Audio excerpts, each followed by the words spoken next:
तो ये खुलता है 1 मई को। ओके। हाँ, 1 मई को। और 1 मई से ये जो CRPF है, पुलिस है, राष्ट्रीय राइफल्स हैं, और ये सारे के सारे आने शुरू होते हैं और यकीन करते हैं कि श्रीनगर से पूरा रास्ता पहलगाम से होते अमरनाथ तक इसको सैनिटाइज किया गया। अभी जुलाई में होने वाली है ना। बिल्कुल। पर इस बार मुझे भी आश्चर्य हुआ कि ये 20 अप्रैल को ही ये इलाका खोल दिया गया, ये जो जहाँ पर हादसा हुआ है। तो ये अमूमन 20 अप्रैल को खुलता नहीं है, ये 1 मई को खुलता है। अच्छा। तो 20 अप्रैल को खुला है। अब किसने खोला, किसने इजाजत दी और क्यों नहीं सिक्योरिटी फोर्सेस को मालूम था, ये इजाजत दी गई है। और 20 को खोला, 22 को ये हादसा हुआ जी।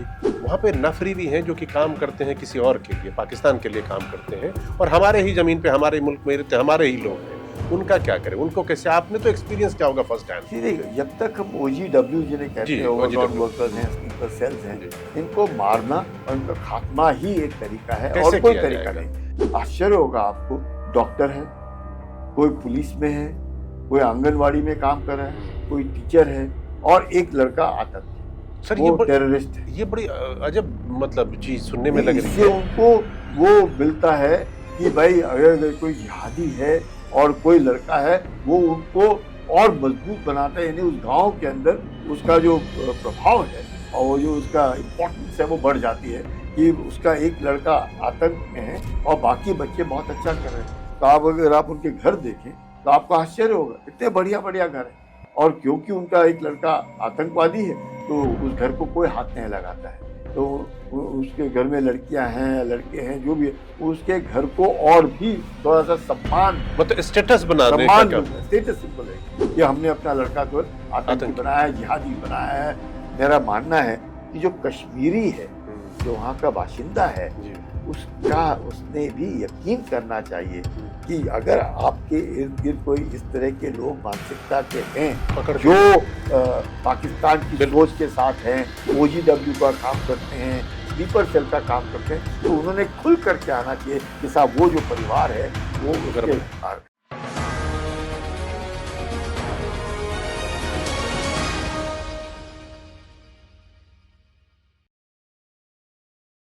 नायक सिर्फ फिल्मों में नहीं होते हैं, मतलब मैं हीरो की बात कर रहा हूं, वो सिर्फ फिल्मों में नहीं होते बल्कि असल ज़मीन पे होते हैं। और कुछ ना कुछ बहुत सारी कहानियां हम जो सुनते हैं या फिल्मों में देखते हैं, वो उन्हीं से प्रेरित होकर, उन्हीं पे आधारित होकर बनती है। तो आज मैंने अपने इस पॉडकास्ट के लिए एक नायक को बुलाया है, एक हीरो को बुलाया है, एक सपूत को बुलाया है, जो अपनी ज़िंदगी जब दांव पर लगाते हैं या लगाने का जज्बा रखते हैं तो हम और आप सुरक्षित और महफूज होकर अपने घरों में चैन की सांस या चैन की नींद लेते हैं। तो सर, स्वागत है आपका। बहुत बहुत धन्यवाद। मुझे बताने की जरूरत नहीं है, मेरे साथ lieutenant general retired Sanjay Kulkarni ji हैं, और जैसे ही सर का नाम हमारे जहन में आता है तो मुझे सबसे पहले सियाचिन याद आता है। अगर सर ना होते, सर की टीम ना होती, हमारी फौज का जज्बा ना होता और किसी भी कीमत पर जीत लेने की स्पिरिट नहीं होती, तो शायद जो बाना पोस्ट या दुनिया के सबसे ऊंचे बैटलफील्ड पे जो तिरंगा लहराता है, शायद वो लहरा नहीं होता। सर, मैं सही कह रहा हूँ? देखिएगा, ये कहना कि मैं वो कुछ भी नहीं, आपने बिल्कुल शब्द इस्तेमाल किया, टीम। फौज है टीम, और आप है, आपकी टीम है, फौज है, और सब कुछ टीम मतलब टुगेदर एवरीबडी अचीव्स मोर, TEAM। और उसके बिना कुछ भी नहीं हो सकता है। और खासकर फौज के अंदर, जैसे आप कह रहे थे, जोश, जज्बा, जुनून सब होता है, और कहीं ना कहीं दिमाग में शर्म भी होती है कि मैं कहीं हार ना जाऊं। अच्छा। अगर मैं हार गया या नहीं कर पाया तो मेरे साथी क्या बोलेंगे, क्या सोचेंगे। और हम सब अगर इकट्ठे मिलकर के काम करें और जीत हासिल करें तो सबको अच्छा लगता है। और मैं कहूँगा फौज के अंदर किसी ने भी ये नहीं कहना चाहिए, और कहना मुझे नहीं लगता वो काबिल होगा कि मैंने किया। मैंने तो नहीं किया, सबने किया। और ये है कि मैं था, उस टीम का एक सदस्य था। और आज अगर आप मेरे को श्रेय देने की कोशिश कर रहे हैं तो मैं शुक्रगुजार कहूँगा, पर लेकिन मैं हमेशा ये कहूँगा होता क्या है, मेरे साथियों ने किया। फौज है, पलटन है, टीम है, उसके बगैर आप भी कुछ नहीं है, जैसे आप कह रहे हैं। मगर क्या होता है कि पूरी टीम होने के बावजूद एक लीडर होता है जो बिल्कुल कई बार ऐसा हो जाता है ऑफिसर्स के साथ कि रिसोर्स बहुत कम है, जवान बहुत कम है, उनके साथ टीम बहुत छोटी है, मगर उन्होंने हिमालय से भी ज्यादा बड़ी चुनौती को जीत लिया है। तो उसका श्रेय लीडर्स को जाता है, या आपका हम्बलनेस है कि आप उसमें विनम्र हो रहे हैं? मैं कहूँगा, जी। ये देखिएगा ज़रूर, जैसे आपने कहा, क्योंकि एक अफसर होने के नाते जी। थोड़े अपॉर्चुनिटीज मिलती हैं। आप कश्मीर में इतना लंबा टाइम आपने बिताया, इतना लंबा आपका करियर रहा, बैसरन वैली गए थे कभी? बिल्कुल, ये जो पहलगाम का जी। है, ये जैसे मैं आपको बता रहा था कि 1978 में हम कोर्स करे, तो ये कोर्स में भी गए, उसके बाद में भी गए जब हम बारामूला में थे, और उसके बाद भी जाते रहे। ये पहलगाम जो घाटी है, जी। और मैं जरा इसको कहूँगा मैदान, समझाइए, पूरा ओवरऑल टोपोग्राफी उसके इलाके को वो समझाइए, और अभी जो घटना हुई, जो आतंकी वारदात हुई, उसको कैसे एग्जीक्यूट किया होगा, और उसके बाद जो आतंकी वहां से भाग गए उसको पकड़ने के लिए फौज क्या कर रही होगी, या आप चूंकि एक्सपर्ट है, आपने देखा, आपने किया है, तो क्या करना चाहिए, वो एक सजेशन भी हो सकता है, ताकि जो देश के दुश्मन है और देश के जो गद्दार हैं वो छोड़े नहीं जाए, उनको जरूर से पकड़ा जाए, प्लीज। देखिएगा क्या है, ये एक तो मैदान है, और इतना बड़ा मैदान है, और अमूमन पहले जो अमरनाथ की यात्रा होती थी तो पहलगाम से जाते थे, तो ये जो पोनी वाले बोलते हैं, खच्चर, जी, खच्चर वाले, ये लेकर के इस्तेमाल, तो रास्ता यहाँ से जाता था, तकरीबन 3 दिन लगते थे। और अब हम लोग अमरनाथ जाते हैं बालटाल से, पहलगाम से भी जाते हैं, लेकिन बालटाल तक गाड़ी, तो वहाँ से 14 किलोमीटर है, अमरनाथ की यात्रा तो करते हैं। प्लस जिनको बहुत जल्दी है वो हेलीकॉप्टर से भी जाते हैं। तो ये जो रास्ता है बालटाल वाला, जो सोनमर्ग के बाद बालटाल, और बालटाल से फिर अमरनाथ, और ये जो रास्ता है ये पहलगाम से होते, चंदनवाड़ी से होते हुए फिर अमरनाथ की गुफा के ले जाए। तो अमूमन ये जो इलाका है, जो मैदान है, नदी बहती है, ऊपर जंगलात हैं और काफी घने जंगल हैं, और मैदान की जो ऊपर है वो जंगल है। तो लोग, क्योंकि ये इतना बढ़िया मैदान और हरा और इतना अच्छा लगता है, वहाँ पे नदी बह रही है, मैं भी गया हूँ, बहुत खूबसूरत। तो आपने देखा होगा, और स्पेशली जो कपल्स होते हैं, जो नई शादी हुई, हनीमून मनाने के लिए बुजुर्ग लोग अपने फैमिली, बच्चों को ले जाने के लिए जाते हैं, और इसको स्विट्जरलैंड ऑफ द ईस्ट का भी कहा जाता है, और बहुत बढ़िया घाटी है। तो उसको देखते हुए, और वहाँ पे छोटे छोटे होटल, रेस्टोरेंट ये सब खुल गए हैं, पोनी वाले हैं, चाय पानी है, वो सब लोग। तो क्योंकि अमरनाथ यात्रा के लिए ये हम लोग पूरा एरिया सैनिटाइज करते हैं, सैनिटाइज यानी कि यकीन करते हैं कि यहाँ पे जब अमरनाथ की यात्रा होगी, तो शुरुआत होगी, तो कोई वहाँ पे किसी प्रकार का आतंक या किसी प्रकार की इंसिडेंट कोई सा भी नहीं होगी। बिल्कुल। तो ये खुलता है 1 मई को। ओके। हाँ, 1 मई को, और 1 मई से ये जो CRPF है, पुलिस है, राष्ट्रीय राइफल्स हैं, और ये सारे के सारे आने शुरू होते हैं, और यकीन करते हैं कि श्रीनगर से पूरा रास्ता पहलगाम से होते हुए अमरनाथ तक इसको सैनिटाइज किया गया। अभी जुलाई में होने वाली है ना? बिल्कुल। तो 1 मई, क्योंकि वक्त लगता है सैनिटाइजेशन में, क्योंकि बर्फ अभी तक गिरती रहेगी, और बर्फ गिरती ही रहती है वहां पर, तो उसके मद्देनजर। पर इस बार मुझे भी आश्चर्य हुआ कि ये 20 अप्रैल को ही ये इलाका खोल दिया गया। अच्छा। ये जो जहाँ पर हादसा हुआ है, तो ये अमूमन 20 अप्रैल को खुलता नहीं है, ये 1 मई को खुलता है। अच्छा। तो 20 अप्रैल को खुला है। अब किसने खोला, किसने इजाजत दी, और क्यों नहीं, सिक्योरिटी फोर्सेस को मालूम था ये इजाजत दी गई है, और 20 को खोला, 22 को ये हादसा हो गया। जी। अब हादसा हुआ, लेकिन किसी को तो इजाजत थी। अब ये यूनियन टेरिटरी आप जो एक बात बता रहे हैं उसमें एक चीज, आपने कहा कि अमूमन 1 मई को ये खुलता था, और अब की बारी ऐसा हुआ कि 20 तारीख को ही खुल गया है, और 22 तारीख को ये हादसा हो गया, यानी बीच में 10-11 दिन का टाइम है। तो कहीं ये तो नहीं कह रहे कि ये 10-12 दिन का टाइम जो इसमें उतने अच्छे से सैनिटाइज्ड एरिया नहीं हुआ, जिसका कि फायदा उन्हें भी शायद आइडिया लग गया होगा कि खुल गया है, 10 दिन का गैप है, इसीलिए बीच में ये काम कर लो। अभी इसमें कहीं ना कहीं अब मैं कह नहीं सकता, क्योंकि सरकार ने तो इन्वेस्टिगेशन के दिए। मैं अपने नॉर्मल जी बिल्कुल एक्सपीरियंस से जो देखा मैंने और दिखता था, क्योंकि जब सैनिटाइजेशन शुरू होता है तो वक्त लगता है कि सारे जंगल हैं, उनको देखना है, कई गुफाएं हैं, कई कुछ है, कोई बैठा तो नहीं है। और पाकिस्तान जो है, जिस प्रकार से उनके chief of the army staff two nation theory की बात करें, जंगल अवेन की बात करें, बार बार ये कह रहे कि हिंदू और मुसलमान तो 2 अलग कौमें हैं, इनका खाना पीना अलग है, इनकी सोच अलग है, इनके एस्पिरेशंस अलग है, सभी कुछ अलग है। तो वो भी हिंदू मुसलमान के बीच में उकसाने की कोशिश कर रहे हैं। तो इसमें कुछ ना कहीं प्लस जो वाइस प्रेसिडेंट हैं अमेरिका के वो भी भारत में थे, प्लस अपने जो प्रधानमंत्री हैं वो सऊदी अरेबिया में थे। तो ये जो अमूमन देखा गया कि 2000 में भी जब बिल क्लिंटन आए थे, तो 36 सरदारों को मारा था, 36 तो मकसद पाकिस्तान का ये होता है कि इस प्रकार से सेंसेशनलाइज किया जाए, मतलब पाकिस्तान का मानना है कि कश्मीर ये जो है डिस्प्यूटेड इलाका है, और हमारा ये मानना है कि डिस्प्यूट तो है ही नहीं, ये तो हमारा इलाका है, इसमें डिस्प्यूट क्या है? डिस्प्यूट तब होता है जब कोई चीज के बीच में अनबन हो। ये तो हमारा इलाका, आपने पाकिस्तान आकर के बैठा है तो पाकिस्तान ने वो इलाका खाली करे, तो हमारे लिए तो कोई डिस्प्यूट नहीं है, ये तो हमारा इलाका है। लेकिन पाकिस्तान बार बार बताना चाहता है। तो यहाँ पर ये जो शिमला एग्रीमेंट की हम बात करते हैं, ये शिमला एग्रीमेंट के द्वारा जब उनके 90,000 से ज़्यादा जब हमने PWs वापस किए, तो उस वक्त एक संधि में है कि जो भी UN में गया था पहले वो नल एंड वॉइड है, मतलब उसके ऊपर अब कुछ बहस नहीं होगी, नई कार्रवाई की जाएगी। और ये जो शिमला एग्रीमेंट है, इसके तहत दोनों देशों के बीच में जो भी अनबन है उसको रिजॉल्व किया जाएगा और कहीं पर भी हम नहीं जाएंगे, और तीसरी मध्यस्थता या किसी देश की मध्यस्थता हम नहीं मानेंगे। तो ये शिमला एग्रीमेंट है। और ये शिमला एग्रीमेंट जब आया 1972 में, तो जो कराची एग्रीमेंट की हम लोग जो बात कर रहे थे वो चला गया और शिमला एग्रीमेंट। अब पाकिस्तान बोल रहा है कि आपने इंडस वाटर ट्रीटी को हेल्ड इन अबेंस किया, तो हमने शिमला एग्रीमेंट को नाकारा कर दिया। बहुत अच्छी बात है, नाकारा कर दिया तो अब हम जहाँ पर भी जा सकते हैं, और हम अब तो POK जाने का रास्ता और खुल गया। देखते हैं क्या होता है आगे। तो ये जो बातचीत, और आप पहलगाम बता रहे थे, जो पहलगाम का जो इलाका है, अब पहलगाम काफी इंटीरियर है, ये LOC पे नहीं है, ये काफी इंटीरियर है, और यहाँ से अमरनाथ के ले जाते हैं। तो यहाँ पर जो पोनी वाले हैं या जो दुकानें हैं, ये जो इलाके जो बाकी शॉल बेचने वाले आते हैं, छोटे छोटे पॉपकॉर्न बेचने वाले, वही वो सारे टूरिस्ट आ रहे हैं तो ये आते हैं।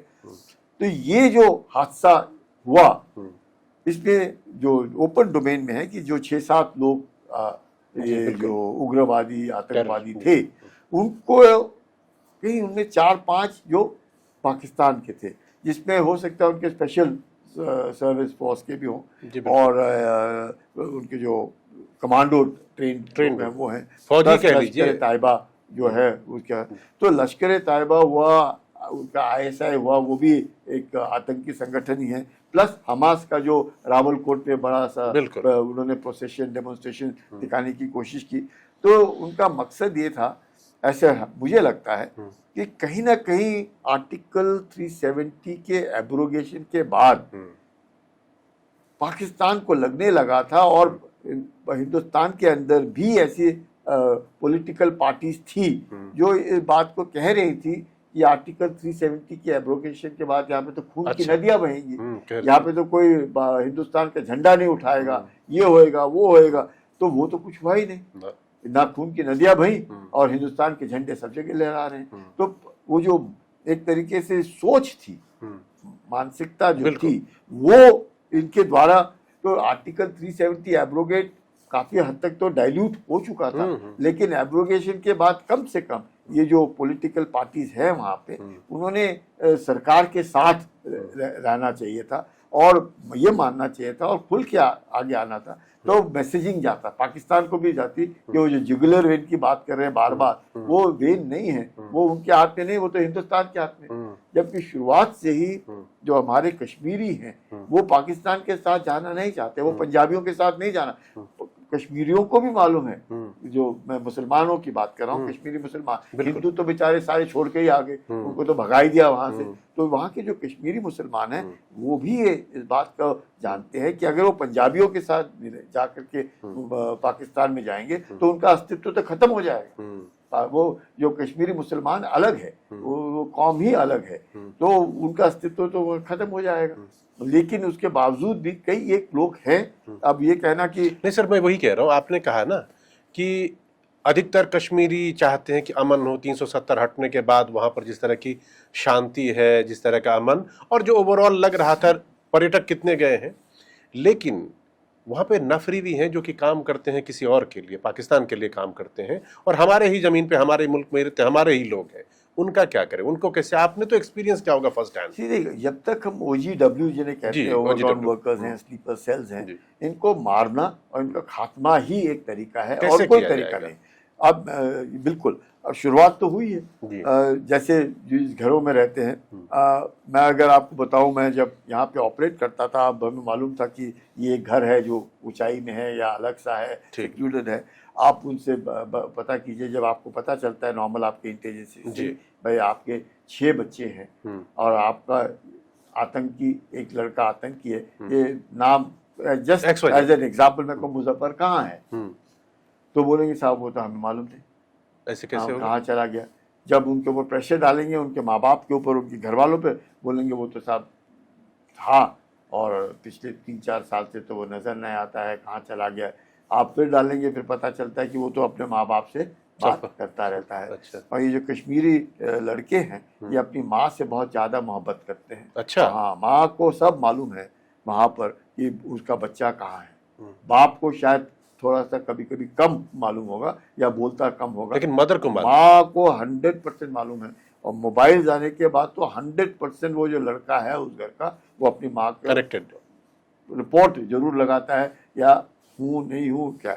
अब इसमें आप देखेंगे उस घर के अंदर जो 5-6 बच्चे हैं, कई एक घरों में आश्चर्य होगा आपको, डॉक्टर है, कोई पुलिस में है, कोई आंगनवाड़ी में काम कर रहा है, कोई टीचर है, और एक लड़का आतंकी है। सर, वो टेररिस्ट है। ये बड़ी अजब मतलब चीज सुनने में लग रही इससे है। उनको वो मिलता है कि भाई अगर कोई जिहादी है और कोई लड़का है, वो उनको और मजबूत बनाता है, यानी उस गांव के अंदर उसका जो प्रभाव है और वो जो उसका इम्पोर्टेंस है वो बढ़ जाती है कि उसका एक लड़का आतंक में है और बाकी बच्चे बहुत अच्छा कर रहे हैं। तो आप अगर आप उनके घर देखें तो आपको आश्चर्य होगा, इतने बढ़िया बढ़िया घर है। और क्योंकि उनका एक लड़का आतंकवादी है तो उस घर को कोई हाथ नहीं लगाता है। तो उसके घर में लड़कियां हैं, लड़के हैं, जो भी है, उसके घर को और भी थोड़ा सा सम्मान, मतलब स्टेटस बनाने का सम्मान काम। मिलता है, स्टेटस सिंबल है ये हमने अपना लड़का तो आतंकी बनाया है, जिहादी बनाया है, और उसको बिल्कुल एक तरीके से सर इस माइंडसेट का इलाज बताइए। जी, माइंडसेट मैं जब आपको कहूँ, एक तो बहुत मीठी बात करते हैं, अच्छा। बहुत अच्छी बात करते हैं, मतलब कोई ऐसे नहीं है कि आपको नो एरोगेंस, बिल्कुल आपको लगेगा नहीं कि, लेकिन उनके दिलो दिमाग में, जब मैं 77 में भी जाता था, फौज में था, तो जाता वो जरूर पूछते थे आप हिंदुस्तान से आए हैं, तो हमें भी बुरा लगता हिंदुस्तान था से कि हाँ, कि आप कहाँ से आए भाई, हम तो हिंदुस्तान से हैं, पर आप कहाँ के? नहीं, हम तो कश्मीर के हैं। मतलब 77 की मैं बात कर रहा हूँ, तो हिंदुस्तान अलग, ये कश्मीर दिमाग में था। और ये जो 370 धारा है, इसके कारण उनके दिमाग के अंदर ये सेपरेटिस्ट भावना जो हम कहते हैं वो पल रही थी, और उसको और उकसा रहे थे ये पॉलिटिशियंस, राइट। और यही नहीं, अभी आप देखिए वो इंजीनियर रशीद जो जीता है और मेंबर ऑफ पार्लियामेंट है और तिहाड़ जेल में समय काटता है, वो आदमी 4 लाख वोटों से इलेक्ट हुआ है। तो आप समझ सकते हैं कि जो मानसिकता, जिस मानसिकता के कारण वो जेल में है, उस मानसिकता को 4 लाख लोग सपोर्ट कर रहे हैं। तो आप समझ सकते हैं, अगर 4 लाख लोग सपोर्ट कर रहे हैं इस ऐसी मानसिकता को, तो आप क्या समझेंगे। तो ये हम लोगों ने आप लोग तो sir winning heart and mind वहां पे, मतलब मकसद, बिल्कुल आप जो कह रहे हैं बिल्कुल ठीक कह रहे हैं कि हम लोगों को लगता है कि हमने जो अमन है या चैन है, और इतने 2 करोड़ से ज्यादा टूरिस्ट जा रहे हैं, उनका खाना पीना अच्छा हो रहा है, सब कुछ हो रहा है, पर जो मन में जो एक त्रास है वो आज भी है, और वो बहुत कम लोगों में है, लेकिन वो अच्छे पोजीशंस पर है। अगर कोई भी परिवार वहां पर अगर ये सोचता है कि हमारा लड़का आतंकवादी बनने के बाद उनका स्टेटस सिंबल बढ़ जाएगा, मतलब क्या दर्शाता है, मतलब वो सरकार का खाना पीना सब कुछ करना चाहते हैं, लेकिन आतंक में भी भाग लेना चाहते हैं मजहब के तौर पर। तो ये जो है ये डेफिनेटली गलत है। और ये जो हादसा हुआ अभी, जिसमें अपने 26 बिल्कुल ही निर्दोष लोगों को मारा गया और चुन चुन के मारा गया, नाम पूछ के, मजहब के तौर पर मारा गया, ये एक बहुत अच्छा मौका मिला है कश्मीरियों को आने के लिए और दिखाने के लिए, ये जो मानसिकता पाकिस्तान दिखाता है हम उसके साथ खड़े नहीं हैं। और वो दिखने को देखी। दिखा। और कई लोगों ने वहाँ पे प्रदर्शन किए, लाल चौक में प्रदर्शन किए कि ये हमें पसंद नहीं है, उन्होंने दुकानें बंद की। और इस बार शायद पहली बार ही ऐसा हुआ होगा कि वो आतंकियों के द्वारा उन्होंने दुकानें बंद नहीं की, आतंक के बरखिलाफ होकर के दुकानें बंद की और खुलेआम आए हैं कि क्योंकि उनकी पेट के ऊपर लात मारा तो किसने, पाकिस्तान। मैं यही जो पेट पे लात मारने की बात आपने की, अब तक कश्मीर में आतंक का चेहरा ऐसा था कि वो लोग मारे जाते तो बेगुनाह ही मारे जाते थे, मगर उनके मारे जाने से वहाँ के जो लोकल्स हैं, जो बाशिंदे हैं, उनके जीवन पे सच पूछिए तो कोई बहुत ज़्यादा फर्क नहीं, सिर्फ फौजी सख्ती के अलावा। अब की बारी तो पैसे पे पेट पे ही चोट पड़ गई है। तो लग रहा है कि नहीं यार, ये अगर टूरिस्ट कश्मीर में नहीं गया, पहलगाम नहीं गया, अभी पीक सीजन था, वहाँ के लोग तो बर्बाद हो जाएंगे, कुछ नहीं बचेगा। तो क्या इसलिए ये जो गुस्सा दिख रहा है, क्योंकि अब की बार अपने पे पड़ी है, तो इसीलिए ये गुस्सा है, नंबर 1। और नंबर 2 कि एक ही बार से आज ही अगर आपको ये रियलाइजेशन हो रहा है कि ये गलत है, जो आप पे बड़ी दिक्कत है तो ये किसी और पे भी हो सकता है, तो आप जो माइंड सेट स्टेटस वाली बात कर रहे थे, क्या उनको नहीं चाहिए कि छोड़ दे भाई, हटो? बहुत, इसको जरा समझाइए सर। ये बहुत जरूरी है, इसलिए मैंने कहा कि हादसा हुआ, बहुत बुरा हुआ। 26 परिवार और स्पेशली यंग, जिसमें नेवल ऑफिसर भी है, आईबी के भी अफसर हैं, बाकी भी लोग हैं, लेकिन उनकी कोई गलती नहीं। वो कहते हैं ना कि अगर आपके पास पिस्टल है और मेरे पास पिस्टल है तो हम कानून की बात कर सकते हैं। अगर आपके पास छुरा है और मेरे पास छुरा है तो हम नियमों के ऊपर बात कर सकते हैं। अगर आपके पास छुरा नहीं है, आप खाली हाथ हैं, मैं भी खाली हाथ हूं, तो हम वार्तालाप कर सकते हैं। और अगर आपके पास छुरा है और मेरे पास बंदूक है तो शायद मैं डर से बात करूंगा, क्योंकि छुरा और बंदूक में अंतर है। लेकिन दूसरे के पास अगर बंदूक है, बगल वाला बिल्कुल खाली हाथ है, तो उसकी तो जान जाएगी ना। तो वो तो बात क्या करेगा, वो तो अपनी जान बचाएगा। तो ये हालत अगर पाकिस्तान प्रॉक्सी वॉर के द्वारा जो करता है, तभी जैसे जितने मिलिटेंट थे बंदूकें थी, और ये जितने पर्यटक थे बेचारों के पास कुछ भी नहीं था और जान गंवा बैठे अपनी।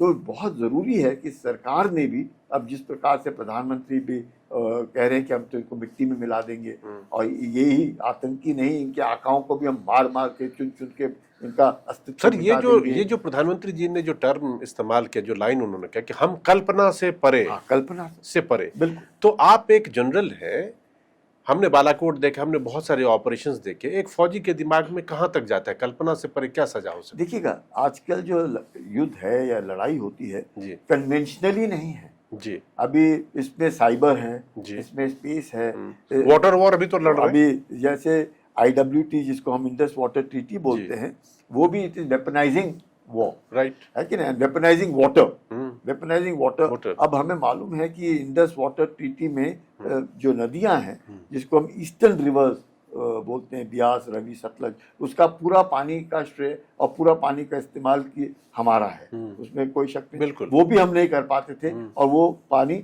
पाकिस्तान इस्तेमाल करता था। और जो झेलम, चेनाब और इंडस का पानी है, वो 85% पूरा पानी उधर जाता है, उस पर भी हमारा थोड़ा बहुत श्रेय है। बिल्कुल। लेकिन ये जो पानी है 2016 में जब उरी हुआ, तब प्रधानमंत्री ने कहा था और उसके ऊपर अमल भी किया कि ये जो ईस्टर्न रिवर जो हमारी है, इसका पानी कम से कम, जिसकी इंडस वाटर ट्रीटी कहता है, इसका पूरा पानी का इस्तेमाल भारत करेगा। हम लोग नहीं कर पा रहे हैं और इसमें से काफी कुछ हद तक 15-20% तक पानी जो है वो पाकिस्तान में जा रहा है। तो धीरे धीरे करके काफी डैम्स बने, कुछ टनल्स बने, कुछ कैनाल्स बने, जिससे पानी जो है अब हिंदुस्तान में आता है। और तकरीबन आज की तारीख में मैं कह सकता हूँ कि 95% पानी अपनी नदियों का हम इस्तेमाल कर रहे हैं, और सिर्फ 5-6 तब भी जा रहा है।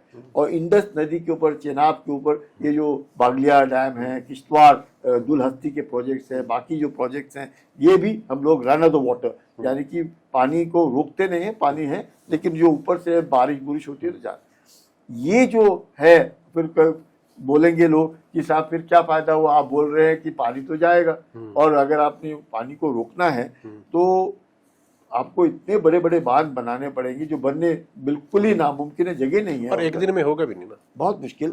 एक टेहरी डैम जो हम लोगों का है, जिसको बनाने में हम लोगों को 12 साल लगे, उस तरह के कम से कम हमें 4 से 5 डैम बनाने पड़ेंगे। वो इतना आसान नहीं है, और उसको बनाने मतलब 15 साल। यही जो डैम हम लोग अभी चेनाब में और इधर बना रहे थे, इसी में पाकिस्तान कई बार इंटरनेशनल कोर्ट और वर्ल्ड बैंक आर्बिट्रेशन करवा रहा था कि हिंदुस्तान हमारा पानी ले रहा, हम नहीं ले, हम जीत गए वो। लेकिन ये कैसा वेपन है, अब आप समझ सकते हैं कि पानी का किस प्रकार से प्रधानमंत्री ने उसका जो कहा, और लोगों को शायद कईयों को समझ में नहीं आया। ये डेटा के ऊपर है।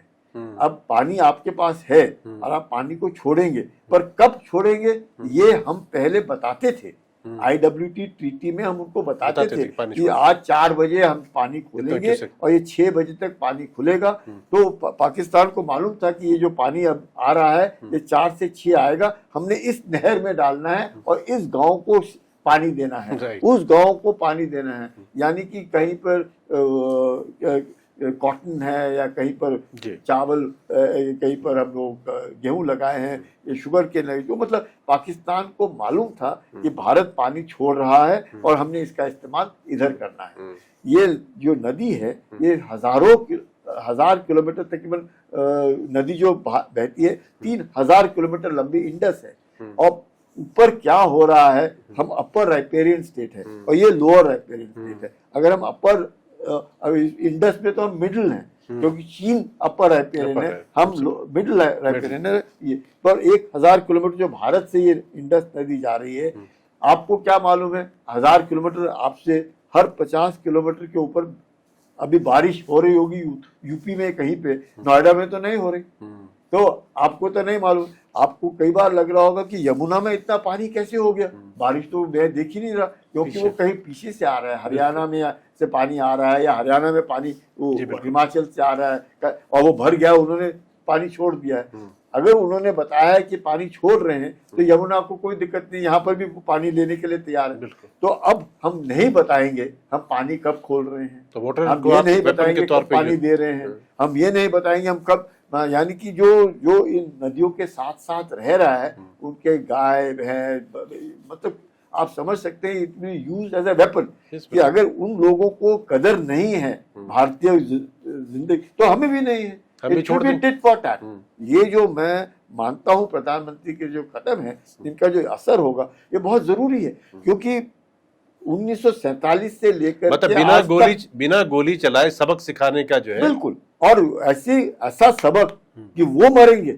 और उसके ऊपर बिलावल भुट्टो क्या बोलता है कि हम तो खून बहेगा, अगर हमारा पानी नहीं बहेगा तो खून बहेगा। और मोदी जी क्या बोलते हैं कि खून और पानी साथ में नहीं बहेगा। अब ये दोनों के मतलब टक्कर तो शुरू हो गई है, मतलब युद्ध ऐसे नहीं, गोली नहीं चल रही, बिल्कुल दिमागी युद्ध तो शुरू हो गया ना, कि पाकिस्तान का कहना है जिस प्रकार से वो कह, अब पाकिस्तान ये क्यों कह रहा है, क्योंकि अब पाकिस्तान को चुभने लगा है कि कहीं पे नदी सूख जाएगी। आप देखो यूट्यूब में कहीं कहीं आ रहा है कि चेनाब जो है पानी कम हो गया, वो खुद कह रहे हैं कि साहब ये 2 फुट पानी कम हो गया है, यानी कि 3 दिन के अंदर 2 फुट पानी नदियों का कम होने लग गया है। और कहीं पर बोल रहे झेलम का पानी हिंदुस्तान ने छोड़ दिया है तो वहां पे बाढ़ आ रही है। तो ये जो है ये बताना है पाकिस्तान को कि अगर आप आतंक का सहारा लेकर के और आपको लगता है कि भारतीयों का आप खून ले सकते हैं और हिंदू और मुसलमान का मजहब के तौर पर, तो आप भूल जाइएगा, आप भूल जाइएगा। और ये जो पाकिस्तान में माइंडसेट था कि हिंदू जो है वो कमजोर है, हिंदू जो है वो लड़ेगा नहीं, उनको ब्रिटिशर्स ने एक मार्शल या कि ये जो मार्शल रेस ट्रीटी, ये मार्शल रेस ट्रीटी में कोई मार्शल रेस नहीं है। आपको कोई भी, अरे आप में अगर ट्रेनिंग है तो आप अपने देश के लिए क्या नहीं कर सकते, पर उनमें उनको लगता था ये हम तो जो है मार्शल रेस वाले, क्योंकि अंग्रेजों ने क्यों मुसलमानों को ज्यादा लिया, क्योंकि भारत के अंदर जो हमारे पॉलिटिकल लीडर्स थे, क्योंकि उनकी ब्रिटिश से नहीं बनती थी और अनबन थी या जो भी नॉन कोऑपरेशन मूवमेंट था, तो वो भारतीयों को उनकी फौज में जाने नहीं देते थे। जिन्ना ने क्या कहा, और उससे पहले कि कोई बात नहीं, सारे मुसलमान हम आपको देंगे। तो अधिक से अधिक आप आज अगर जाएं इंडिया गेट में, और इंडिया गेट में वो नाम देखें 80,000, आपको नाम से पता चल जाएगा कौन किस मजहब का है। क्यों? क्योंकि वो फर्स्ट वर्ल्ड वॉर के मेमोरियल है। तो क्योंकि वहां पे जा, और आज अगर लंदन के अंदर तकलीफ हो रही है ब्रिटेन को, इसलिए हो रही है कि यही मीरपुर वाले और यही जो लोग वहां पे जाकर के बसे हैं और लंदन में परेशानी हो रही है। तो ये होएगा, लेकिन मकसद जरूर साफ था कि पाकिस्तान को एक पहले एस्केलेशन लैडर में ये पहला कदम, पहला चाटा है। और IWT मतलब लोगों को नॉर्मली नहीं पता चलता होगा, पर इंडस वाटर ट्रीटी मतलब 24% ऑफ द GDP, एक चौथाई GDP का, अगर पाकिस्तान अगर $300 बिलियन उसकी GDP है तो उसमें से एक चौथाई तो ये इंडस बेसिन से लेता है। इससे 75% लोग इस पर निर्भर हैं, 40% वाला जो खाना पीना आता है वो यहाँ से आता है। तो पाकिस्तान में तो भूखमरी है, और पाकिस्तान में तो ये जो है इलाका बहुत जल्दी रेतीला हो जाएगा। वो तो पाकिस्तान की छटपटाहट जो है वो साफ साफ क्लियर कट दिख रही है, डेस्परेशन साफ दिखाई दे रहा है, बौखलाहट हर तरह से बिल्कुल आएगी, और जायजी भी है, वो लाजमी भी है। क्यों? मकसद ही हमारा ये है कि हम अगर आपको दिल बड़ा रखेंगे, और भारत में भी एक बहुत बड़ी कमजोरी है हमारे देश में, इतना बड़ा दिल, हमारे मतलब लोग मारे जा रहे हैं, हर जगह पे आतंक फैला रहे हैं, ये दुनिया भर की लोकतंत्र का दुरुपयोग अगर ये कोई भी लोग कौम के लोग कर रहे हैं तो हमने उनको तो सबक सिखाना है ना। तो हमारे शांति प्रिय होने का नाजायज फायदा उठा रहे हैं। शांति प्रिय मतलब कोई लिमिट भी होनी चाहिए शांति प्रियता की, नहीं शांति प्रिय, हम अभी भी शांत प्रिय है, इसमें कोई शक नहीं, हमें शांत चाहते हैं, हम चाहते हैं सब कोई हो, और यही कारण है कि भारत और पाकिस्तान में अंतर ये है कि पाकिस्तान सिर्फ आतंक के लिए जाना जाता है, हम तो चांद के ऊपर लैंड करें तो स्पेस टेक्नोलॉजी हुआ, नॉर्मल कंप्यूटर हुआ, आर्टिफिशियल इंटेलिजेंस हुआ, साइबर हुआ, दुनिया भर का डेवलपमेंट हुआ, इंडस्ट्री सब में। तो भारतीय तो एक ऑलराउंडर है जो सब जगह अपने आप को धीरे धीरे करके, पर पाकिस्तान में तो सिर्फ आतंकी है। और वो उनके खुद जो डिफेंस मिनिस्टर उन्होंने कहा कि हमें शर्म आ रही है कि 30 साल से लगातार हम आतंक को गंदा काम कर रहे हैं, वो भी अमेरिका कहने पे, वो कह रहे, खुद ही कह रहे, वो तो राष्ट्र उनके डिफेंस मिनिस्टर है। बिल्कुल। तो अगर उनका रक्षा मंत्री इस तरह की बात कर रहा है, और उनके जो फॉरेन मिनिस्टर है वो कह रहे हैं तो जी हमारे फ्रीडम फाइटर्स हैं, और मुशर्रफ कहता है ये तो जी हमारे हीरो हैं, तो आप समझ सकते हैं कि क्या मानसिकता है। वो मानसिकता जो कि उनका, जैसे हमने अभी वेपनाइज कर रहे हैं ना पानी, मुशर्रफ क्या कहता था कि we will weaponize the Muslims of India, उसका मकसद था। तो मतलब हिंदुस्तान का जो मुसलमान है वो इससे परे रहना चाहता है, वो इससे दूर रहना चाहता है, वो उसको कोई लेना देना नहीं है, लेकिन ये उकसाते हैं, और उस उकसाने में हिंदुस्तान का मुसलमान जो है वो बदनाम हो जाता है। हिंदुस्तान के मुसलमानों को कोई लेना देना नहीं है, वो अपने रोजी रोटी कमाने में खुश है, काम करने में खुश है, लेकिन इस तरह के जो बातें मुसलमान पाकिस्तान से करते हैं, और हमारे इसमें भी कुछ ऐसे मैं कहूंगा कि तत्व हैं जो इस तरह से मिल जाते हैं। हम लोगों ने ये एक मौका हिंदुस्तानी मुसलमानों को भी मिला है और कश्मीरियों को भी मिला है कि सब ने मिल करके कहना चाहिए हम सब भारतीय हैं। बिल्कुल सर, इसमें एक चीज़ इंपॉर्टेंट है, उसको आप जरा बताएं। ये जो कह रहे हैं हम सब मिलके दुनिया को बताना है, कश्मीर को बताना है, पाकिस्तान को बताना है कि हम सब एक है, उसका सबसे अच्छा एग्जाम्पल अभी अमरनाथ यात्रा आने वाली है, और जो सिनेरियो अभी का हो गया, एक मन में डर है, वो नेचुरल सा है। तो इस अमरनाथ यात्रा को एक तरह से नज़ीर बनाया जा सकता है कॉन्फिडेंस बिल्डिंग मेजर के तौर पे, सुरक्षा, लोगों को भरोसा, लोग जाएं, लोग भी आगे बढ़ के जाएं, अपने सिक्योरिटी फोर्सेस पे रखें।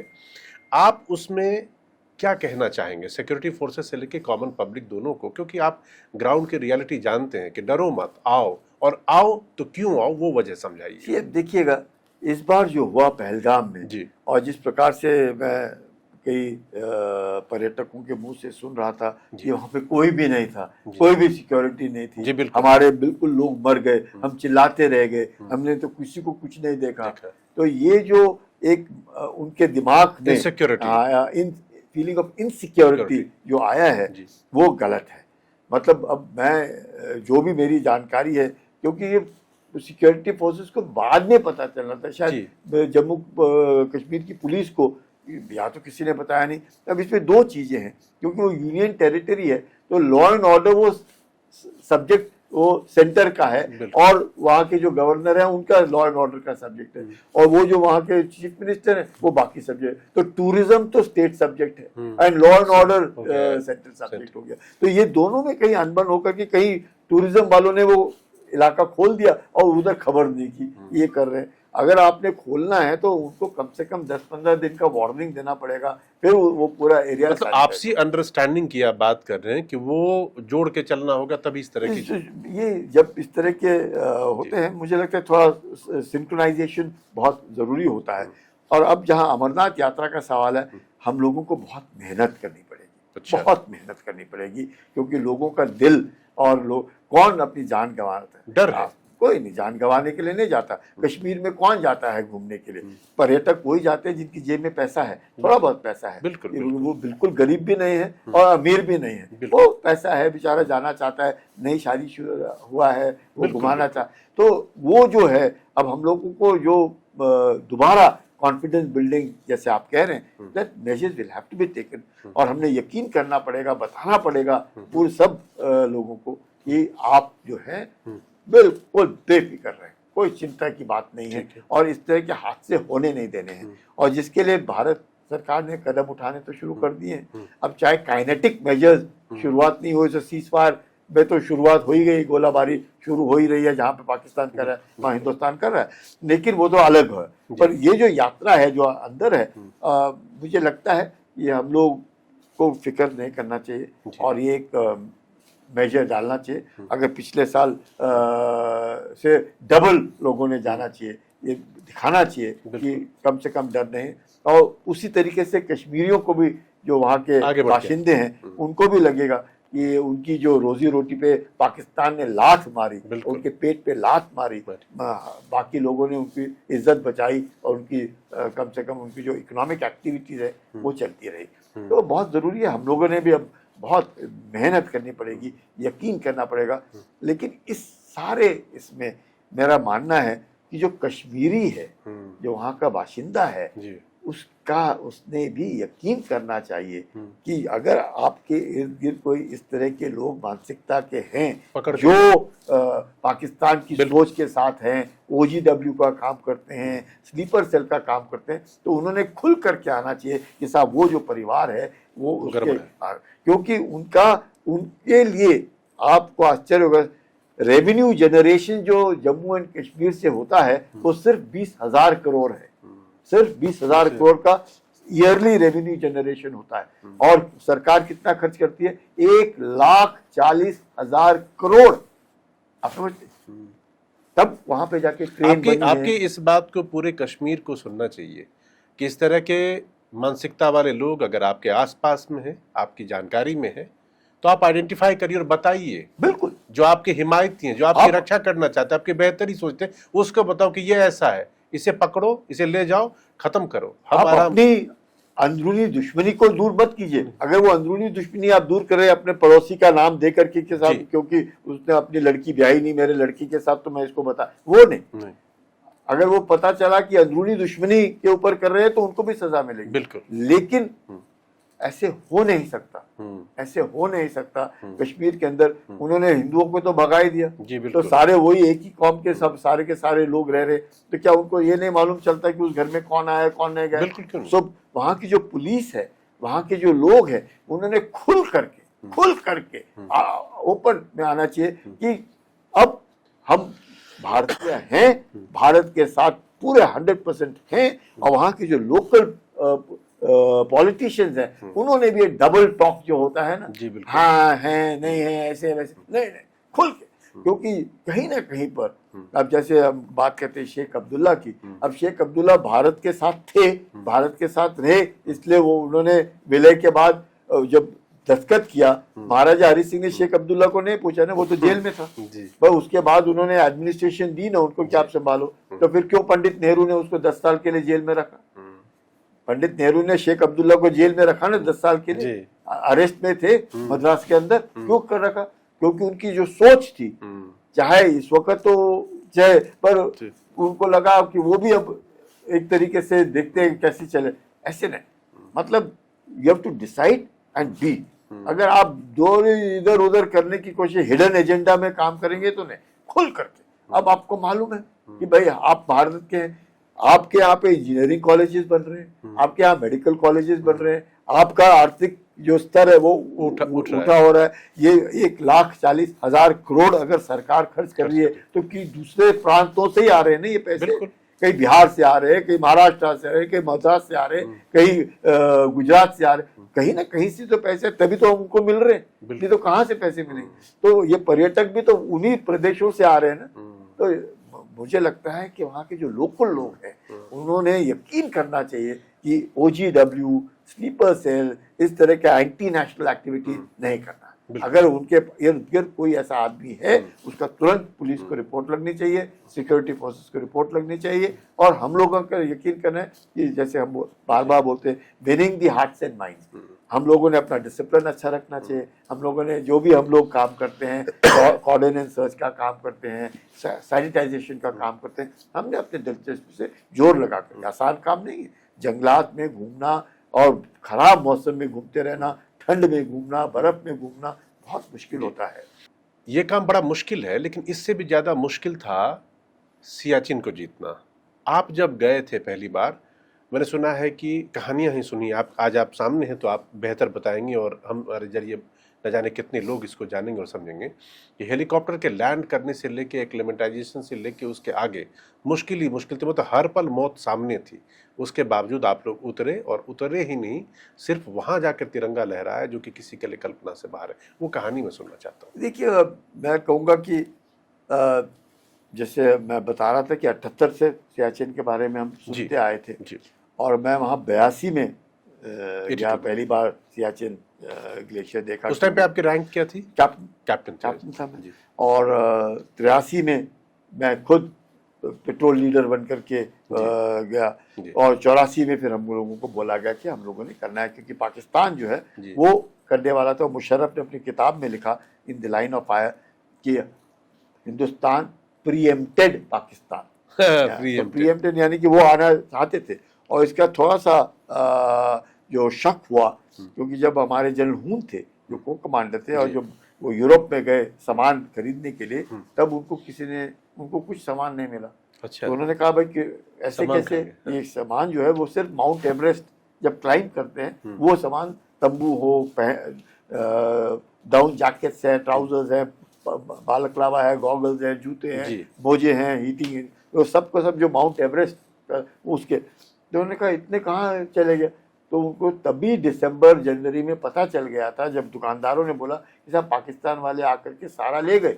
अच्छा। तब उनको शक हुआ, अगर पाकिस्तान वाले आकर के सारा ले गए मतलब पाकिस्तान तो कुछ खुरपेच करेगा, कुछ खुरापाती में लगा हुआ है। और वो खुरापाती 83 में भी नजर आई जब वो आए, लेकिन वो टिक नहीं सके और वो चले गए। और उनके जो कोर कमांडर थे, बाकी जहानदाद खान जो थे, उनको बताया उन्होंने कि हम तो मर जाएंगे, हम तो यहाँ पे जिंदा नहीं रह सकते। तो उन्होंने कहा कोई बात नहीं, हम यूरोप से वो सामान लाएंगे, अगले साल आपको देंगे, आप अगले साल, भारत तो तकरीबन जून जुलाई में आएगा, उससे पहले हम पकड़ लेंगे। तो ये उन्हें नहीं मालूम था कि 13 अप्रैल को हमारे ये जो प्लानिंग की, और 13 अप्रैल को हमें बोला गया। और ये था कि क्योंकि हम 82 में 83 में वहीं पे थे, यही काम कर रहे थे लोग, तो हमारे साथ कई लड़के थे जो इस इलाके के बारे में जानते थे। किस तरीके से चलना, किस तरीके से सांस लेना, कैसे खाना, कैसे पीना, कैसे सोना।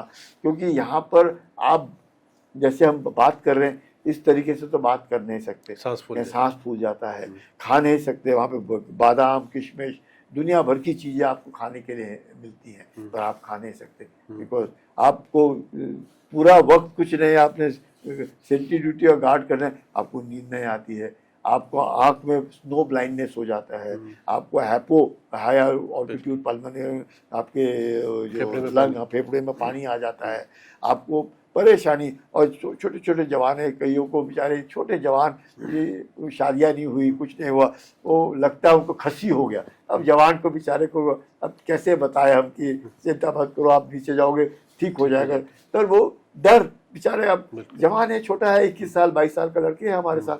तो ये जो परेशानी से गुजरते हैं, उसके साथ ठंड, ठंड इतनी -50 -70 डिग्री, बिल्कुल। हवा जो बहती है 100 किलोमीटर 125 किलोमीटर की रफ्तार से बहती है, बर्फ गिरती है तो इतनी बर्फ गिरती है कि आफत आ जाती है। मतलब सब परेशानियाँ, उसके बावजूद ये जो लड़के हैं वो जिस तरीके से काम करते हैं। और 13 अप्रैल को जब हम लोग गए तो एयरफोर्स में ये जो हेलीकॉप्टर है, हर एक हेलीकॉप्टर में 2-2 बंदे बैठ करके जा रहे थे। 2-2 बंदे? 2-2, उससे ज्यादा ले ही नहीं जाता। वो 4 आदमी, पायलट, को पायलट और 2 पीछे बैठे हुए। तो ये जो पहले इसमें, क्योंकि हम लोग पहले गए हुए थे तो मेरे को बोला कि आप जाओ, और मंडल मेरे साथ जो रेडियो ऑपरेटर था उसका रेडियो सेट उसके इसके ऊपर रखा था और चल। और दूसरा हेलीकॉप्टर था, उसमें 2 लड़के और थे। तो पहले 2 हेलीकॉप्टर गए सवेरे तकरीबन 5:30 बजे के आसपास। तो जब वो जो पायलट पहुंचा बेलाफोंडला के पास उठा, तो उसने बोला मुझे कि भाई मैं लैंड नहीं कर सकता, क्योंकि अगर मैं लैंड करूंगा तो मुझे ये नहीं मालूम चलेगा कि नीचे जो है वो क्रेवेस बोलते हैं, क्रेवेस मैंने हवाई जहाज वो हेलीकॉप्टर का जब लैंड करेगा तो अगर धंस गया तो वो अंदर चला जाएगा। तो मुझे मालूम नहीं है कि मैं कहाँ लैंड कर रहा हूँ। और जब लूज बर्फ होती है, जब वो लैंड करता है तो बर्फ उड़ती है, तो व्हाइट आउट बोलते हैं उसको, कि कुछ भी नहीं नजर आता, सिर्फ बर्फ ही बर्फ, बर्फ ही बर्फ सब जगह उड़ रही है। और वो बिल्कुल हल्की फुल्की, जैसे मट्टी उड़ती है जब हेलीकॉप्टर आता है तो मट्टी उड़ती है, वैसे वहाँ पे बर्फ उड़ती है, तो व्हाइट आउट कंडीशन। तो उसने कहा ऐसे है, मैं अगर ऊपर रहूंगा थोड़ा सा, आप जंप करो।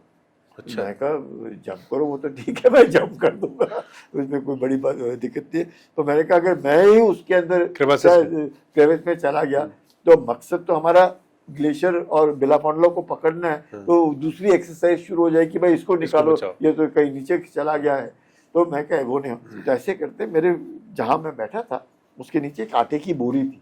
अच्छा। मेरे को मालूम था कि हम सब जा रहे थे, तो वो आटे की, मैंने उसके पायलट को बोला, मैं ये आटे की बोरी मैं नीचे फेंकता हूँ और इससे मुझे पता चल जाएगा कि आटे की बोरी ऊपर ही रही बर्फ के ऊपर, मतलब वो काफी सख्त है और मैं कूद जाऊंगा, कोई दिक्कत नहीं होगी, कम से कम मैं ऊपर तो रहूंगा। तो बोले ठीक है।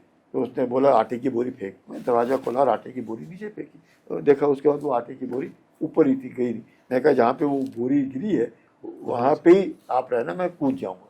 तो उसने रहा, मैं कूद गया ऊपर से नीचे, और जैसे ही कूदा वो मैंने उसको थम्स अप कहा। मैं कहा ठीक है, कोई ऐसी दिक्कत नहीं, क्योंकि बर्फ़ जो होती है वो थोड़ी सी हल्की होती है, मतलब वो थोड़ा सा वो झिझक लेती है आपका जो उतरना है। अनलेस अनटिल वो आप बिल्कुल ही एकदम आइस जैसे बोलते हैं, वो लोहे से भी बहुत ही सख्त होती है, तो उस पर नहीं था, इस पर था, तो बच। तो उसके बाद फिर हम लोग आए और तो पहले ही दिन और पहले ही 2 घंटे में इतनी जबरदस्त आंधी तूफान लगातार 3 दिन, जिसमें मेरा जो रेडियो ऑपरेटर था वो तो पहले ही मंडल 1 घंटे में मंडल जो है वो वापस, और 3 दिन में एक जो मेरे साथ 73 में आया था, 83 में जो आया था, वो उसकी जान चली गई, रमेश करके था। और तो मैं का बेहद मुश्किल हो गया। तो मैंने जब रमेश को देखा, वो मैं बेलाफोंडला जा रहा था झंडा लगाने के लिए। अगर आपके साथी जैसे उतने एक्सट्रीम कंडीशन किसी की डेथ हो जाती फिर क्या करते हैं? अबे आपको आश्चर्य होगा, जब ये रमेश गुजर गया तो मेरे को बुलाया, वापस आओ, वो रमेश लग रहा है। तो देखा, मेरे मुंह से झाग निकल रही थी, और मैंने देखा, मैं कही तो लड़का खत्म हो गया। अब खत्म तो हो गया, हमारे को आदेश थे कि 5 दिन तक रेडियो साइलेंस, को किसी को बताना नहीं। अच्छा। और ये तो तीसरा ही दिन था। अब हम रेडियो सेट खोलेंगे तो पाकिस्तान को पता चल जाएगा, और वो भी नहीं बताना। अब इस लड़की को मैं तंबू के अंदर रखूंगा, तो तंबू के अंदर 3 लड़के रहते हैं, मेरे पास कोई स्पेयर तंबू नहीं, मैं बाकी 2 लड़कों को कहाँ रखूंगा। अगर मैं इसको बाहर रखूंगा तो अच्छा भी नहीं दिखता है कि हम लोग इसको बाहर रखा है, और इतनी बर्फ गिर रही है। मैं कही तो कहीं धंस गया तो उसके बाद हमें ढूंढना ही पड़ेगा कि हमने इसको बाहर कहाँ रखा, सब गुम हो जाता है उधर। मैं कहा नहीं, मैं कहा नीचे बता ही देता हूँ। और मैंने नीचे थोड़ा सा फ़ोन करके, मैं कहा एक लड़का गया, शायद वो खबर मिल गई उनको, उन्होंने अपने हेलीकॉप्टर भेजे और रमेश को ले गए, और हम अपने बेलाफोंडला की गए। आश्चर्य होगा, क्योंकि हमने रेडियो सेट खोला और कहा कि रमेश गुजर गया, पाकिस्तान ने पट पकड़ लिया। अच्छा। वो बगल में बैठे थे, वो नीचे ही थे, उन्होंने पकड़ लिया। उन्होंने फट अपना हेलीकॉप्टर उड़ाया देखने के लिए यहाँ पे कौन आया है। अच्छा। और मैं बेलाफोंडला के ऊपर, अगर ये बेलाफोंडला है तो मैं यहाँ, और उसका हेलीकॉप्टर अब हम ही 16,000 पे है, तो उससे ऊपर क्या हेलीकॉप्टर, तो वो तो बोल रहा मैं पायलट को देख रहा हूँ, पायलट मेरे को देख रहा है ऊपर, और उसने अपना मोड़ा हेलीकॉप्टर और चला गया। गोली नहीं चलाई उसने? आप क्या कर सकते, गोली कहाँ से चलाता, वो तो उसने देखा हमको कि ये तो आ गए हिंदुस्तानी, वो तो पीछे बैठे थे छुप करके स्कार्दू में, ये सोच करके कि हम हिंदुस्तानियों से पहले जाकर के पहुंचेंगे और पकड़ लेंगे। ये तो हिंदुस्तानी ऑलरेडी पहुंच गए। अब उसके बाद 13 अप्रैल से लेकर के आज तक सियाचिन ग्लेशियर तो अपने पास है। मुशर्रफ ब्रिगेडियर होता था, तो उस समय जनरल मुशर्रफ ब्रिगेडियर हुआ करते थे। जनरल मुशर्रफ जो उनके पाकिस्तान के जो ऑपरेशनल ब्रांच होता है, मिलिट्री ऑपरेशन उधर होते थे, वो अपनी किताब में लिखा है कि किस तरीके से वो प्लानिंग हो रही थी सियाचिन ग्लेशियर के लिए। और वो जब ब्रिगेडियर बने तो वो एसएसजी के कमांडर उन्होंने, तो आर्टिलरी के थे, अमूमन इन्फेंट्री के लोग होते हैं, तो वो आर्टिलरी के थे। वो अपना ही, वो जब किताब पढ़ेंगे तो पता चलता है कि खड़ दिमाग की तरह का आदमी था। उनके पिताजी क्या सोचते थे उनके बारे में, उनकी माताजी क्या सोचती थी, वो क्या सोचते थे। उन्होंने ये भी लिखा है कि उनकी जो पहली माशूक थी वो बंगाली थी और बांग्लादेश की थी तो वो भी सब उन्होंने उसमें लिखा। तो फिर हेलीकॉप्टर आपको देख के और चला गया? हेलीकॉप्टर ने देखा हमें, हेलीकॉप्टर तो चला गया। अब पाकिस्तान को पता चल गया कि हिंदुस्तान ने तो कब्जा कर लिया, अब कुछ नहीं कर सकते, अब कुछ भी नहीं हुआ। उसके बाद काफ़ी साल तक लड़ते रहे, कुछ नहीं, कोई फ़ायदा नहीं हुआ पाकिस्तान को। और 2003 से वहाँ पे सीज फायर है, कोई गोलीबारी नहीं। बिल्कुल। और तकरीबन मैं कहूँगा अगर 900 एक लड़के हमारे हमने गंवाए हैं 1984 से लेकर के आज तक, तो तकरीबन 90% से भी ज़्यादा लड़के मौसम के कारण गोलियों से नहीं गए।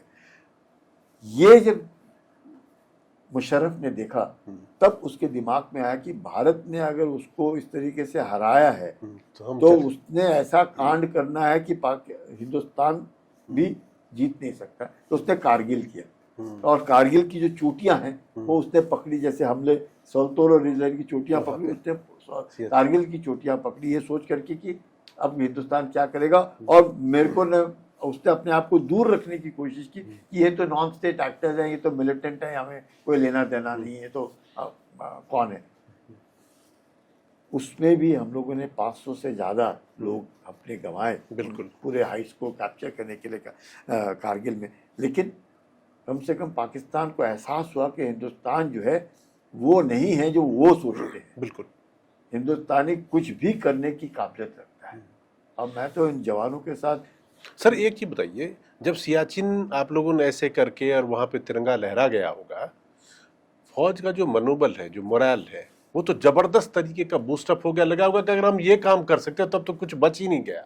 यही कारण है जो आप कह रहे हैं, यही कारण है कि चीन ने जब गलवान में किया और जिस तरीके से हम लोगों ने पूरे वो ईस्टर्न लद्दाख पकड़ा, इतना खराब मौसम में एक्लिमेटाइजेशन, ये वो चीन भी घबरा गया। चीन को भी लगने लगा कि ये तो जो हिंदुस्तानी है ये तो कहीं पर भी रहता है, 20,000 21,000 में भी अपनी जान गंवाने के लिए तैयार रहता है, जान भी नहीं गंवाता है और रहता है। ऐसे खराब मौसम में आप यकीन नहीं मानेंगे, अगर आप हाथ सीधा रखेंगे आपको हाथ की उंगली तक नहीं नजर आएगी, इतना खराब मौसम होता है। आपके बगल में आदमी खड़ा आपको दिखेगा नहीं। तो मौसम बहुत खराब, जब एक्सट्रीम मतलब बहुत एक्सट्रीम, खाना पीना सोना देखना जगना आफत। तो उसके बीच में हमारा जवान जो है जब रहता है 2 घंटे 1 घंटे सेंट्री ड्यूटी देता है जैसे, और इसके बावजूद इतना सब कुछ होने के बावजूद रमेश, मेरे को आश्चर्य हुआ, इन्वेस्टिचर हुआ, रमेश को कीर्ति चक्र से सम्मानित किया गया। और कीर्ति चक्र में उसकी जो बीवी थी वो एक छोटे से बच्चे को लेकर के राष्ट्रपति भवन आई थी। अच्छा। उसका पिताजी और उसका ससुर दोनों जेसीओ थे, और मैं देखा 7 महीने का बच्चा लेकर के वो बेचारी यंग विधवा, अब विधवा ही हो गई बेचारी, अब 19 साल की लड़की होगी वो। अरे मेरे को भी देख करके बुरा लगा, पर ठीक चल रहा जिंदगी। तकरीबन 17 साल के बाद मुझे फोन आता है। अच्छा। उसके भाई से, रमेश के भाई से। अच्छा। कि सर मैं रमेश का भाई बोल रहा हूँ, मैं बैंक में हूँ, मैं नोएडा में नौकरी करता हूँ। अरे मैं कहूँ तू रमेश का भाई है, क्या है, क्या सा, मैं नोएडा में नौकरी करता हूँ और रमेश का जो लड़का है वो फौज में आना चाहता है। अरे मैं कहा रमेश का लड़का, मैं कहा इतना बड़ा हो गया?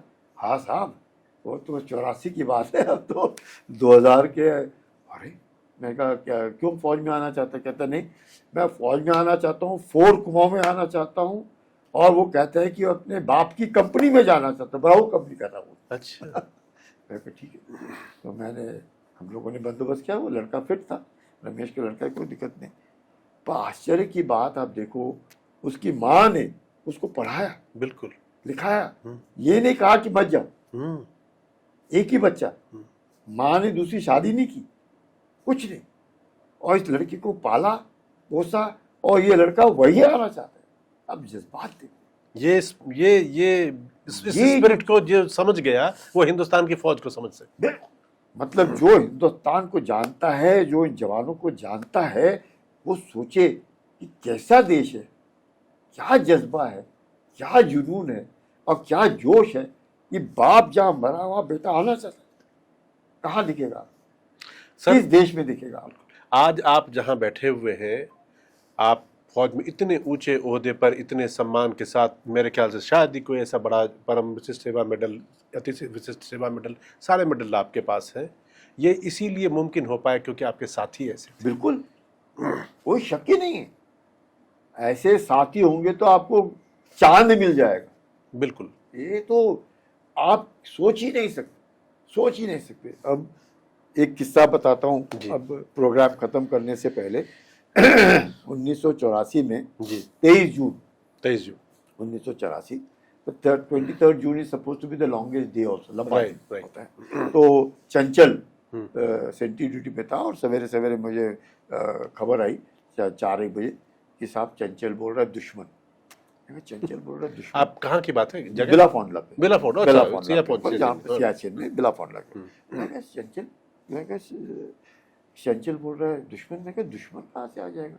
कहते साहब उसने दुश्मन बोला है, वो कुछ काला काला देख रहा है। अब सवेरे 4 बजे की बात है, ग्लेशियर तो सफेद होता है, अगर मंदे होंगे तो वो तो दिखेंगे, और उसने ऊपर वो खड़ा होगा तो उसने नीचे देखा 300-400 मीटर नीचे की कोई हरकत हो रही है।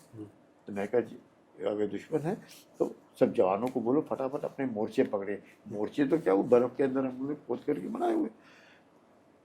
मैं इनको लड़कों को बताता था कि हर 1 घंटे में मेरे को आकर के आप मेरे तंबू में, मेरा एक तंबू एक अकेले का, आकर के राम राम बोलेंगे या सत श्री अकाल बोलेंगे, जय हिंद बोलेंगे, जो भी आप कुछ हो या जहाँ के भी रहने वाले हो, आप अपना करते। पर मुझे 1 घंटे में रिपोर्ट लगनी चाहिए। अगर मैं हूँ, हाँ, राम राम, ये जय हिंद ना बोलूं तो मुझे उठा करके देखता कि मैं मर तो नहीं गया, क्योंकि कोई रमेश को देख करके तो मुझे मालूम था आदमी कभी भी चला जाएगा। तो जो सोया तो पता चला सोता ही रह गया। तो वो हुआ। अब चंचल ने हमें खबर दी, और चंचल की खबर से हम लोग लड़ सके, पाकिस्तानियों को खदेड़ सके, पाकिस्तानियों को मार सके, और चंचल ने हम लोगों की जान बचाई। चंचल ने अपनी जान गंवाई, क्योंकि चंचल ने जैसे ही खबर दी, और पाकिस्तान कहीं से देख रहा होगा कि ये हरकत शुरू हो गई, उन्होंने पहली गोली फायर के चंचल के सर पे लगी, और चंचल वहीं खत्म। अब सफेद, और आप सबको बचा गया। हाँ, सफेद पूरा बर्फ और उस पर लाल खून। आप समझ सकते हैं कि माहौल। और फिर फायरिंग शुरू हो गई, जे दबादब गोलाबारी दोनों तरफ से शुरू हो गई। अब उसमें हमारे 2 और घायल हो गए, एक को पाँव में लगी, एक को हाथ में लगी। चलो, पर हम लोग बच गए, उनके 24 आदमी मारे गए। 24 पाकिस्तान, और वो वहां से चले गए पीछे। ये चंचल जो है तकरीबन 10 दिन पहले की बात थी, जब वो गुजर गया। तो मैं देख रहा था, घूम रहा था, तो मैंने देखा इतनी बर्फ गिर रही है, बंदा मुझे कोई नजर नहीं आ रहा था। तो मैं सोचा हो सकता है कि मुझे नजर नहीं आ रहा है, वो बंदा यहीं कहीं होएगा। तो मैं आवाज दे रहा था, भाई सेंट्री। अब मुझे नहीं मालूम था कि कौन सेंट्री पर है, ड्यूटी दे रहा है। तो मैं एक तंबू में घुस गया। मैंने कहा कहाँ है, मेरे को कोई नजर, क्या बोले साहब चंचल है ड्यूटी के ऊपर, चंचल है।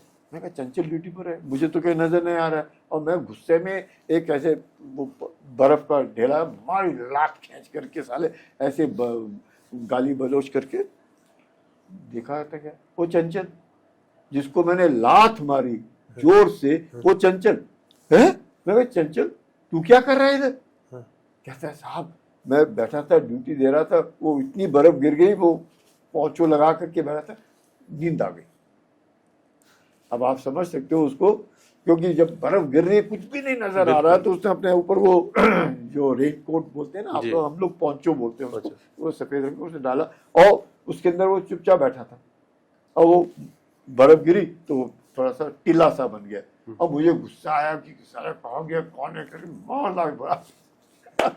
तो चंचल, उस लड़के ने उसके बाद जो सबक सीखा और जिस तरीके से उसने दुश्मन हमारी जान बचाई, पोस्ट बचाया, और वो आपने पहली कहा था लड़ाई शायद थी 23 जून 1984 को, पहली लड़ाई थी पाकिस्तान के साथ जो जीती और आज तक जीतते आए। उसका पूरा श्रेय लड़के को जाता है चंचल। जो सतर्क था। तो ये जो होता है तो हमारे बीच में, जवानों के बीच में, ये हिंदुस्तानी फौज की ताकत है। और जिसको इस बात का सर एहसास है, वो कभी हिंदुस्तानी फौज की तरफ देखने या हिंदुस्तान की तरफ देखने की हिम्मत ही नहीं कर सकते। सोच ही नहीं सकते, बिल्कुल सोच ही नहीं सकते। मेरे को भी अगर प्रेरणा मिलती है अफसर होने के नाते, वो भी जवानों से मिलती है। जवानों से, राइट। क्योंकि मुझे भी लगता है कि मैंने उनको उनकी आंख में गिरना नहीं चाहिए। बिल्कुल। तो वो भी अपने में होता है कि अगर हम उन्हीं की नजर में गिर गए तो फिर क्या फायदा हो। आप खुद ही एक नजीर बनते, एक पैरामीटर बनते कि देखो ये स्टैंडर्ड है, मैं ऐसा हूं तो मेरे जवान भी ऐसे होंगे, और अगर मेरे जवान इतने अच्छे हैं तो ऑफिसर को होना पड़ेगा, होना ही पड़ेगा, करना ही पड़ेगा, क्योंकि वो करते हैं, करके दिखलाते हैं। बिल्कुल। आप इतनी सर्दी में खड़े हैं, कोई चुपचाप वो चाय लेगा, साहब चाय है, साहब तू तो चाय कब बनाई, इतनी बर्फ गिर रही है, क्या कर, वो देखो कौन पिलाएगा आपको? सही बात। वो अपनी जान बचाने में उसको तकलीफ हो रही है, वो आपको ला करके दे। सही बात। तो ये जो मेरे को लगता है गुण अपने जवानों में, मैं कहाँ का रहने वाला, वो कहाँ का रहने वाला, वो क्या भाषा बोलता है, हम सब, पर जब हम फौज में होते हैं हम सब एक होते हैं। हमारे में कोई मजहब नहीं, हमारे में कोई धर्म नहीं, हमारे में कोई प्रांत नहीं, हमारे में कोई भाषा नहीं, हम सिर्फ फौजी हैं। सियाचिन में जो शौर्य की कहानी आपने हमें सर सुनाई, ये तो किसी के भी रोंगटे खड़े कर सकती है। मगर मैं थोड़ा पीछे जाना चाहता हूँ, मैं चाहता हूँ कि इसका बैकग्राउंडर समझिए, पृष्ठभूमि। मुझे 1978 में सियाचिन में जो हम लोगों ने मेघदूत किया, वो तो 13 अप्रैल 1984 को किया, लेकिन 1978 में भी जब मैं गुलमर्ग और सोनमर्ग में हाई ऑल्टीट्यूड वॉरफेयर स्कूल में कोर्स करने के लिए गया, माउंटेन वॉरफेयर, तो वहाँ के जो कमांडेंट थे कर्नल बुल कुमार थे, और वो उन्होंने काफ़ी ऐसे पीक्स जैसे माउंट एवरेस्ट हुआ, कंचनजंगा हुआ, बाकी जो पीक्स है, काफ़ी कुछ उन्होंने उन पर सफलता हासिल की थी। और फौज के अंदर वो एक बहुत ही आले दर्जे के माउंटेनियर माने जाते थे। और as luck would have it, मैं उन्हीं के रेजिमेंट का था, कुमाऊं रेजिमेंट का। तो वो 3 कुमाऊं के थे, मैं 4 कुमाऊं का था।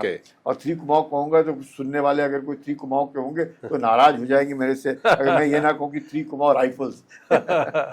तो उस तरह तो वो उधर थे। तो जब हम गए वहाँ कोर्स कर रहे थे, तो तभी वक्त किसी ने हमें कहा कि जो हमारे साथ जो दूसरा एक एडवांस कोर्स है, वो कहीं लद्दाख से कहीं आगे जा रहा है। कहाँ जा रहा है? तो पहली बार हमने शब्द सियाचिन जो सुना वो 1978 में सुना। अच्छा। और 1978 में जब हमने सुना तो लगा कि ऐसे क्या है, कहाँ है, किसी को मालूम नहीं था। पर बाद में हमें पता चला कि कर्नल कुमार के साथ पहले जो उन्होंने इंडस राफ्टिंग किया था, उस वक्त 2 जर्मन माउंटेनियर्स थे। अच्छा। और वो चाहते थे कि ये इनके साथ एक और राफ्टिंग एक्सपीडिशन करे। तो उन्होंने कहा कि उस वक़्त शेख अब्दुल्ला चीफ मिनिस्टर हुआ करते थे, उन्होंने वो जो माउंटेनियर्स उनके पास गया, उन्होंने कहा आप कर्नल कुमार के पास जाइएगा, वो सब कुछ जानते हैं, वो कैपेबल हैं और वो आपकी मदद करेंगे। तो वो आए। तो जब उन्होंने कर्नल कुमार के साथ देखा, रहे ये तो पहले भी उनके साथ गए हुए हैं, तो जब उन्होंने नक्शे के ऊपर बात हो रही थी और उस नक्शे के ऊपर जब उन्होंने देखा ये कहाँ जा रहे हैं इसके बाद, तो उन्होंने कहा हम सियाचिन ग्लेशियर जा रहे हैं।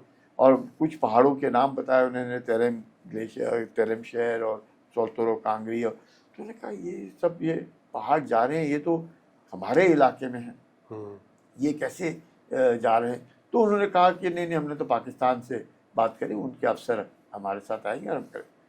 तो वो जो पहली बार जब कल्याण कुमार को ये पता चला, जिनको बुल कहते थे, अच्छा, बुल उनका निकनेम था क्या? हाँ, बुल उनका जैसे निकनेम था, टाइनी क्योंकि इंडिया में जब बॉक्सिंग करते थे अच्छा। तो थोड़े से बल्कि हेवी हो, हाँ, तगड़े ऐसे। और उनके बॉक्सिंग जो बाउट हुआ उस वक्त जनरल रॉड्रिक्स, जो बाद में chief of the army staff बने, उनके साथ उनका हुआ। और जनरल रॉड्रिक्स साहब थोड़े लंबे थे, ये थोड़े छोटे थे, नाटे थे। तो उसके बावजूद भी जो जज्बा, जोश और जुनून उनमें था, उन्होंने अपने आप को, जूनियर थे उनसे, तो वो दिखाने की काबिलियत रखी। तो उस दिन से उनका एक निक नेम लग गया बुल, जैसे एक सांड होता है बिल्कुल छोटा है, वैसे वो थे। तो उस हिसाब से देखा तो तब एहसास हुआ करण कुमार को, और उन्होंने वो नक्शा लेकर के आर्मी हेडक्वार्टर में गए। और उस वक्त general Raina chief of the army staff थे, वो भी कुमाऊं रेजिमेंट के थे।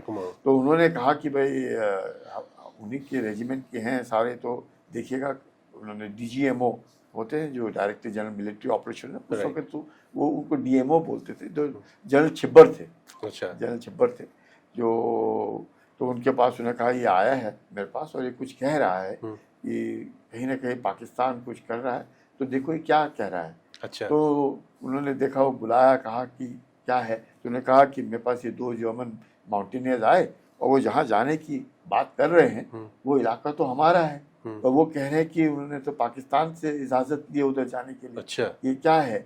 तो उन्होंने कहा, देखा तो सच में, तो इसमें कराची एग्रीमेंट जो है, अब जो आजकल सुनने को मिल रहा है कि पाकिस्तान ने शिमला एग्रीमेंट जो है उसके ऊपर, क्योंकि हम लोगों ने इंडस वाटर ट्रीटी को लेकर के जो हेल्ड इन अबेंस किया है, तो पाकिस्तान ने कहा है कि हम भी शिमला एग्रीमेंट को नहीं मानेंगे। वैसे भी नहीं मानते थे वो, तो कोई फर्क तो पड़ता नहीं था, लेकिन अब ऑफिशियल उन्होंने कहा कि अब नहीं मानेंगे। तो शिमला एग्रीमेंट 1972 में आने से पहले कराची एग्रीमेंट होता था। वो कराची एग्रीमेंट 1949 हुआ, क्योंकि 1947-48 की जो लड़ाई हुई, क्योंकि 26 अक्टूबर 1947 को महाराजा हरि सिंह ने इंस्ट्रूमेंट ऑफ एक्सेशन साइन किया कि जम्मू कश्मीर का विलय भारत में होगा। क्योंकि उस वक्त ये जितने भी महाराजा थे उनको 2 ही विकल्प दिए गए थे, या तो वो भारत में जाए या फिर पाकिस्तान में जाए, और या उनको पाकिस्तान या भारत में जाना है। उन्होंने एक ही चीज़ देखनी की थी कि वहाँ के जो लोग हैं और उनका जो मज़हब है वो साथ साथ होना चाहिए, क्योंकि बंटवारा जो हुआ वो मज़हब के ऊपर हुआ। तो कश्मीर जो है, उस वक़्त महाराजा हरि सिंह को लगा कि किसी न किसी तरीके से इनको स्विट्ज़रलैंड ऑफ द ईस्ट बनाया जा सकता है, और उनके ख्यालात अलग थे, और उनकी पंडित नेहरू से नहीं बनती थी। और क्योंकि पंडित नेहरू से नहीं बनती थी और जिन्ना की शेख अब्दुल्ला के साथ नहीं बनती थी, तो एक आप देख सकते हैं।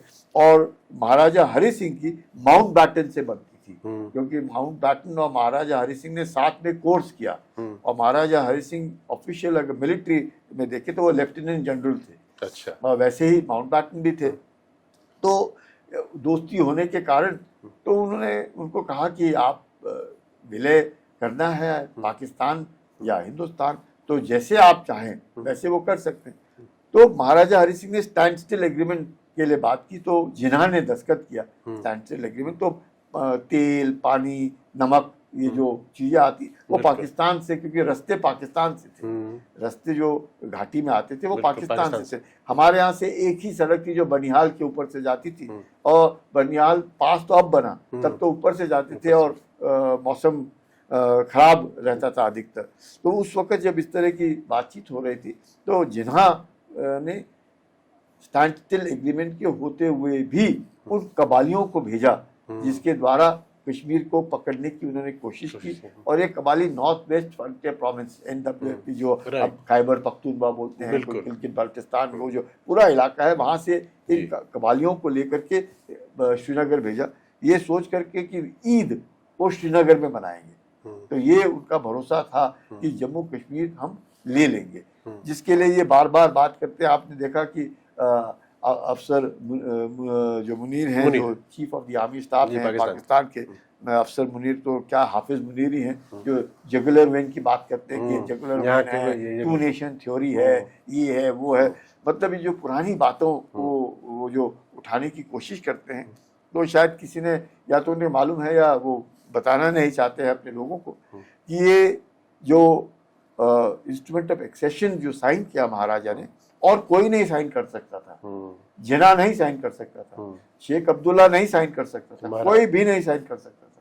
वो एक जब आज़ादी मिली भारत को और ब्रिटेन ने कहा जो भी राजा महाराजा छोटे बड़े जितने भी है 562 के आसपास थे, वो खुद दस्तखत करेंगे और लिख करके देंगे, और वही इंस्ट्रूमेंट ऑफ एक्सेशन था जो इन्होंने भी दस्तखत किया, महाराजा हरि सिंह ने, जो बाकी 562 राजाओं ने दस्तखत किए कि हिंदुस्तान में आना है या पाकिस्तान में जाना है, आज़ादी मतलब हम इंडिपेंडेंट रहेंगे, वो उसमें कोई स्कोप था ही नहीं।